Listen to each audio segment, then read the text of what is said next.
Hi guys, it's me Joyce and welcome back to my channel. Charing, practice lang. Hi guys, namiss ko mag-upload dito sa YouTube. Bigla ko lang naalala. Nakakaano naman, wala nang intro kasi nawala na din yung mga pang-intro ko before. So, ayan, naisipan ko lang na mag-upload dito sa YouTube kasi nga, ang dami ko na rin mga pangka-artehan. So, why not i-upload dito? Hindi ko alam guys kung paano papahabain tong video na to kasi nasanay ako sa TikTok na maiklian, mabilisan lang, ganun. So, ang video natin for today is about retinol. So, share ko lang sa inyo na nagre-retinol ako and feeling ko kaya ang pangit ng skin ko. Ayan, yung mga ganyan-ganyan ako and discoloration, mga bumps, ganyan dahil sa retinol. Siguro ito yung purging ko sa retinol. Disclaimer guys, nakakamiss. Ano ba yan? So, disclaimer ko guys, hindi naman ako expert and kinonvince lang ako ng aking best friend na itry yung retinol. Takot nga talaga ako mag-retinol kasi nga yung mga napapanood ko sa TikTok is sabi parang nagiging sensitive yung skin and nagpa-purge, ganyan. Takot nga ako sa purge kasi nga hindi naman ako tagyawatin. Pero ito, tingnan nyo, ang dami kong bumps dyan and mga kung ano-ano. So, siguro, tsaka saging skin. Ayan, medyo nagsasag na yung skin ko. So, ayun, kaya napilitan din ako mag-retinol kasi nga, nakakatulong daw yun. So, magtitiwala na lang ako. Bago pa lang din naman ako nagre-retinol. Pang 4th week ko pa lang ngayon. Kaya, magtitiwala na lang ako sa process nito. Diyos ko. So, ayan guys. Malinis na yung mukha ko dahil bagong ligo ako. And, ang gagawin na lang natin is magre-retinol nga. Ang gamit kong retinol is itong Lux Organics na retinol bakuchiol. Ayan, overnight glow. So, sa gabi lang to ginagamit dahil bawal siyang maarawan or bawal maarawan yung face pag nag-retinol kasi magiging sensitive siya. Ayan, tapos meron pa akong isa dito na retinol bakuchiol. Ito naman pang under eyes. Ayan, so nakalagay eye contour overnight cream from Lux Organics din. And syempre, hindi dapat mawawala yung moisturizer kasi drying sa balat itong retinol. So, dapat laging moisturize yung face. Ang gamit ko ay ang Lux Organics Whitening Repair Ultralight Glow Moisturizer. So, ayan. Ito yung gamit kong moisturizer. And maganda siya. Hindi siya malagkit pag na-absorb na ng balat. Hindi ka man lalapot. And, yun. Sorry nga pala guys kung may mga naririnig-rinig kayo kasi nga gabi na and maingay yung mga kuliglig sa labas. So, bear with me. And yun nga pala, may isa pa akong binili kasabay nitong mga Lux Organics na retinol. Ayan, ito yung retinol bakuchiol overnight radiant glow botox lifting moisturizer. So, ayan, binili ko to kasi nga kailangan mag-moisturizer, di ba? Pag nagre-retinol, akala ko, ito yung kapartner. Hindi pala, kaya hindi ko pa siya nagagamit. Hindi ko pa din siya nabubuksan. So, tingnan ko nga, itsura niya. So, ayun, ganito yung itsura niya. Bala ko pa naman i-partner to dito. Yun pala, hindi pala pwede. Dapat pala, mamimili ka lang kung ito, may kasama na siyang moisturizer or itong cream. Tapos, may hiwalay ka pang moisturizer. So, ayun, namali ako. Pero gagamitin ko din siguro to kapag naubos na tong naka-tube na to. So, ayun.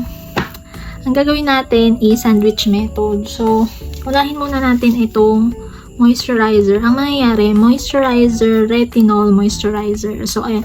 Mag-cleanse lang ng face using gentle cleanser. And then, after, mag-moisturizer na.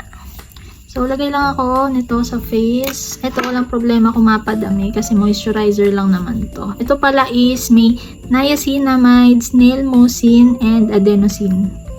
Ayan. So, bet ko to kasi may niacinamide. So, ayan, lagay lang tayo.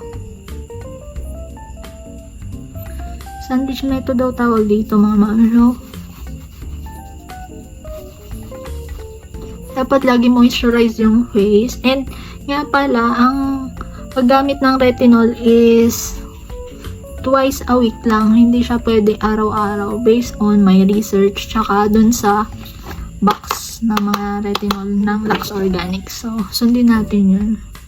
Pwede naman mag 3 times, 4 times kung medyo matagal nang gumagamit ng retinol. Pero pag first time like me, ay hindi pwede. Kasi sobrang drying niya sa balat and baka mag-cause ng irritation, ganyan. So, kaya dapat well moisturize yung mga pagmumukha natin bago tayo mag-apply niyan. Ayan. And don't forget ang leeg.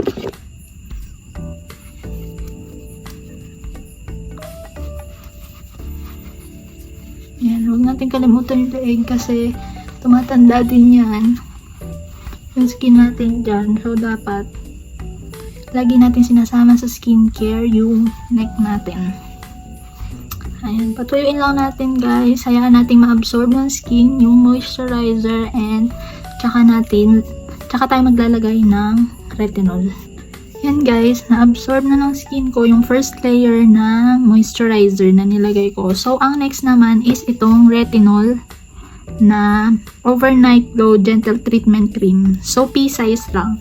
Hindi natin kailangan ng masyadong madami kasi medyo matapang-tapang to and konti lang kailangan natin. So, pea size daw. Ganito lang. Ayan. Slide lang siya. Guys, kaya mukhang madami. Pero ganyan lang kaliit. Kasya yan sa mukha natin. Ayan. Lagay-lagay lang tayo. Lagyan natin lahat. Lalagyan yan lahat. Tiwala lang. Ayan. Pero hindi ko na isasama yung under eye kasi nga meron din tayo para sa under eye. So, dito lang tayo sa palibot na to.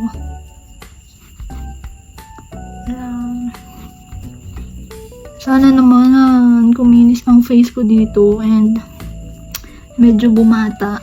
Kasi nga, ang problem ko is yun. Parang napapansin ko na may fine lines na and medyo naging aged na yung skin ko. Yun. And dahil maarte tayo, hindi natin kayang maatim yung mga signs of aging na yan. Kukuha lang akong konti. Konting-konti lang para sa leeg naman. Ayan.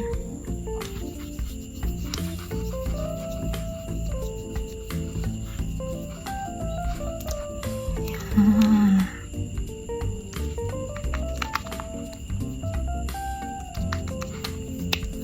Tapos ito yung eye contour na overnight cream para sa under eye. Guys, ang ganda nito. Ayan, ganito yung ano niya. Hindi ko alam kung parang plastic to or bakal, pero ayan, papalabasan nyo siyang ganyan. And konti lang din guys kasi sa under eye lang naman siya. So, pagka ginanyan nyo siya, ang lamig niya.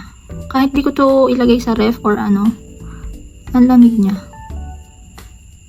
Ganyan lang. Tapos dito sa gilid kasi dyan nagkukulo-kulubot ng maliit. Ayan. Sana ma-rescue talaga nito yung skin ko. Kasi nga, hindi kaya ng kaartehan. Ayan. Maliit lang din. Sa other side naman. Ang schedule ko nga pala ng pagre-retinol is tuwing Tuesday and Friday. So, papakita ko naman sa inyo yung skincare ko sa gabi kapag hindi retinol night.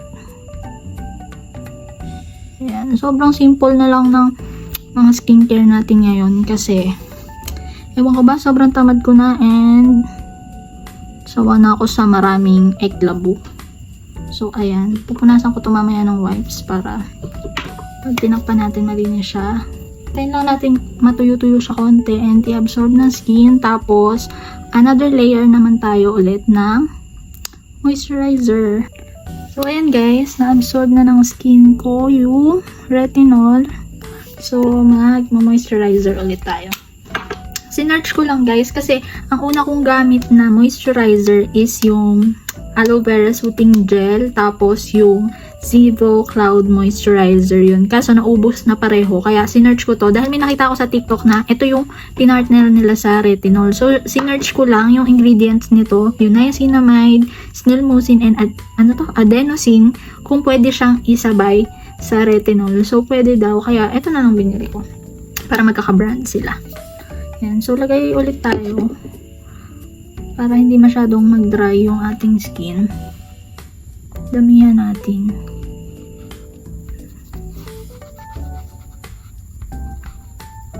Yan.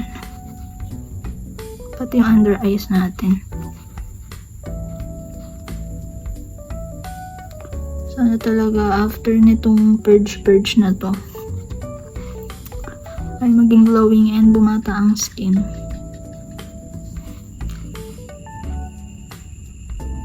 So sa ibang video guys, i-share ko sa inyo yung gamit kong skincare kapag normal days lang.